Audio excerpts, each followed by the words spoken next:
Peningkatan harga BBM menjadi sesuatu yang sangat mengejutkan pada awal September ini. Bagaimana tidak, dengan adanya peningkatan harga BBM maka juga akan mengerek beberapa harga komoditi lainnya. Salah satunya adalah sembako. Tetapi hal ini ternyata coba dimanfaatkan oleh beberapa oknum mafia yang mencoba menimbun BBM tersebut. Tentunya kita masih harus untuk mencari tahu dan juga harus mengantisipasi agar motivasi seperti ini tidak kembali terulang. Dan kita masih dalam bahasan tersebut dalam bedah tajuk Lampung Pos bersama dengan Bang Ago.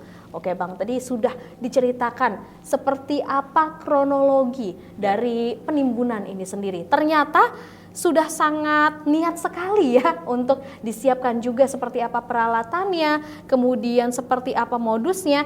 Berarti perencanaan ini bukanlah sekali dua kali sepertinya terjadi, sudah sangat struktural. Bagaimana menurut Bang Ago? Iya, jelas ini kita sebut mafia ya, atau sindikat. Kenapa bisa demikian? Karena memang benar ini butuh perencanaan yang matang, modal yang besar ya.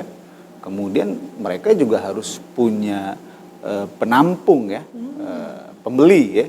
Karena jumlah volume BBM bersubsidi yang ditimbun itu jumlahnya lumayan besar, 10.000 liter ya, itu bukan angka yang kecil, itu angka yang besar. Nah, apalagi mobilnya dimodifikasi ya, artinya mereka benar-benar mempersiapkan ini secara matang. Nah, persoalannya adalah kita mendorong bahwa kejahatan ini itu adalah kejahatan yang harus ditumpas sampai ke akar-akarnya, gitu. Polisi tidak hanya bergerak menangkap mereka yang ada di lapangan. Baik. Kita bisa meyakini bahwa ini ada pemain besar di dalamnya, ada donatur, ada pembacking, ya, ada pendalang, ada yang membuat skenario, ya, ada yang membuat bagaimana sistem ini bisa berjalan, dan ini yang harus ditumpas. Artinya itu luas ya Bang, untuk ekosistemnya sendiri sudah ada di dalamnya. Ya. Ada yang menerima, ada yang meminta. Nah, tapi memang dalam kejadiannya yang ditangkap ini baru orang-orang di lapangan. Bagaimana untuk prosedur selanjutnya untuk menangkap mereka yang ikut terlibat di dalamnya? Ya, ini yang kita dorong, ya. Ini yang kita kejar. Ya, kita harapkan aparat benar-benar sungguh-sungguh menuntaskan kasus ini, ya. Karena begini, berdasarkan data Kementerian ya Keuangan, subsidi BBM itu ya hanya 30% dinikmati oleh orang-orang yang semestinya mendapatkan subsidi. 70% itu dinikmati oleh orang-orang kaya, industri besar dan lain sebagainya. Ya kan? Satu. Kedua, subsidi BBM yang ditimbun ini itu tidak mungkin dijual dengan harga SPBU. Pasti dijual dengan harga yang jauh lebih tinggi. Nah, kira-kira siapa yang punya kemampuan untuk membeli BBM bersubsidi dengan harga yang lebih tinggi? Okay. Ya kan? Kalau dalam skala kecil ya mungkin para nelayan mungkin yang memang membutuhkan solar untuk melaut ya. Di dalam skala kecil mungkin ya. Tapi kalau dalam jumlah besar itu tidak mungkin kayaknya orang-orang yang berada di kalangan ekonomi menengah ke bawah ya. Ya, artinya sebenarnya bisa diikuti ya dari hulu sampai hilir ya. Siapa yang melakukan eksekusi, siapa yang merencanakan, dan siapa nanti yang menjadi penikmat dari BBM bersubsidi timbunan ini. Oke, artinya memang untuk kita mengusut harus lebih detail lagi dari hulu ke hilir. Kita tidak bisa sembarang hanya menebang saja para pelaku yang ada di lapangan.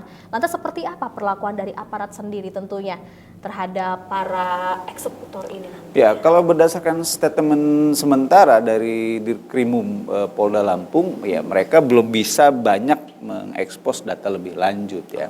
Tapi ya kami berharap ini benar-benar karena tujuan penyidikan ya. Dan harapannya ya dalam waktu dekat itu ini terungkap ya. Skenario besarnya, jaringan besarnya seperti apa. Dan harapannya tidak hanya tersangka yang ada di lapangan saja. Baik. Tetapi siapa penampungnya ya. Siapa yang menikmati dari operasi BBM bersubsidi ini ya. Kalau pemerintah atau kalau aparat ya hanya membabat operator, itu operator patah satu tumbuh 1000. Hari ini ditangkap 5, besok bisa direkrut lagi. Betul. Kenapa? Karena orang yang memodali, orang yang menikmati dari operasi penimbunan ini ya, bisnis ilegal ini ya tidak dibabat juga. Iya. Tapi kalau misalnya yang pembeli ya, orang yang penikmat ini dibabat, maka tidak ada lagi demand dan supply di situ. Tidak lagi ada orang-orang yang membutuhkan ya supply dari BBM timbunan. Baik. Seperti itu. Sebenarnya rumusan ini sudah sangat menjadi rahasia umum ya Bang ya. Dan permasalahan penimbunan ini bukan kali pertama terjadi. Tapi bagaimana caranya supaya tentunya kita bisa untuk mencegah hal-hal yang seperti ini tidak kembali ada lagi Bang? Tentu saja tindak tegas ya. Tindak tegas sesuai dengan peraturan perundang-undangan yang berlaku ya, di mana ancamannya jelas ya, ancamannya bisa 6 tahun, kemudian dendanya bisa 60 miliar rupiah ya. Dan sebenarnya ini patut dikaji, apakah hanya bisa menghukum orang-orang yang eksekutor di lapangan atau juga orang-orang yang itu tadi membeli ya, sebagai penadah. Ini juga seharusnya bisa dijerat hukum nantinya dan ada seperti itu. Nah, tentunya ini juga menjadi salah satu yang mereka harus cegah nantinya supaya tidak menjadi penadah. Karena selama ini mungkin kita tidak tahu jerat hukum apa yang bisa dikenakan kepada mereka. Bagaimana dari aparat sendiri tentunya menanggapi penadah-penadah ini? Apakah memang masih tidak ada yang bisa menjerat mereka? Iya, sejauh ini ya, berdasarkan data milik Lampung Pos, kalau operasi penggeledahan ya, OTT, tempat penimbunan itu sudah sering terjadi. Tetapi siapa penampungnya ya, penikmatnya ini saya rasa belum banyak ya terekspos kejahatan ini sampai ke akar-akarnya. Baik, berarti ini masih menjadi PR tentunya untuk kita semua untuk mengetahui dari hulu hingga ke hilir siapa saja tentunya yang berada dalam ekosistem penimbunan BBM ini supaya tentunya kasus serupa tidak kembali ada lagi. Terima kasih Bang Ago. Baik pemirsa Metro TV Lampung, demikian untuk bedah tajuk Lampung Pos kali ini. Namun Anda jangan kemana-mana karena setelah ini kita akan membahas trending topik apa saja yang ada di multiplatform Lampung Pos Group lainnya. Tetaplah bersama kami.